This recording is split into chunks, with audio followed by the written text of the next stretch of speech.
the people in the first church in the book of Acts were in one accord. That means they had a oneness of desire. Like their end goal and the vision they had for their life was one and the same. And everybody, they had the same desire. And then in the book of Micah, it says, how can two people walk together if they are not agreed? And that makes complete sense, because if you're trying to hold hands with somebody and walk down the sidewalk together with them, and y'all are trying to go in different directions because you don't agree, like you don't have the same desire to go to the same place, you can't walk together. And so in order to have like true intimacy, you have to have the same desire. Like your desires are one because you are one. So someone that you are one with has the same desires as you. And this brings me to how to have a relationship with Jesus, because this is something that Apostle Catherine talked about in church last Sunday, and the message was titled Representing Jesus Rightly. Growing up in the church, there was a lot of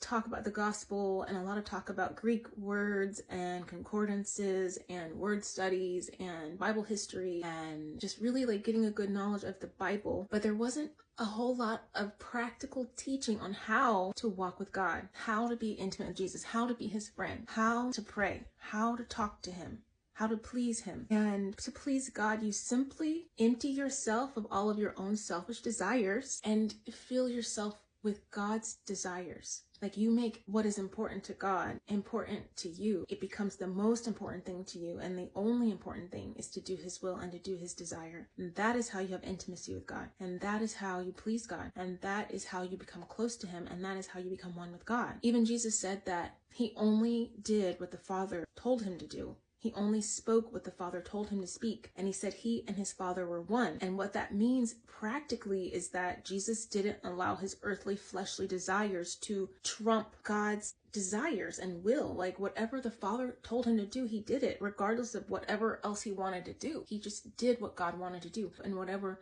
Jesus wants us to do, if we want to be one with him, is what we're going to want to do. That is true intimacy with God. And this applies to friendships. Someone cannot be your real friend if they don't have the same desires and goals as you. Like you can't walk with that person. You're not going to be in one accord. So be careful who you're friends with and make yourself a friend of God. Become a true friend of Jesus. Empty yourself and fill up yourself with Jesus. It is no longer I that live, but Christ that lives within me. That is what that means. God bless you.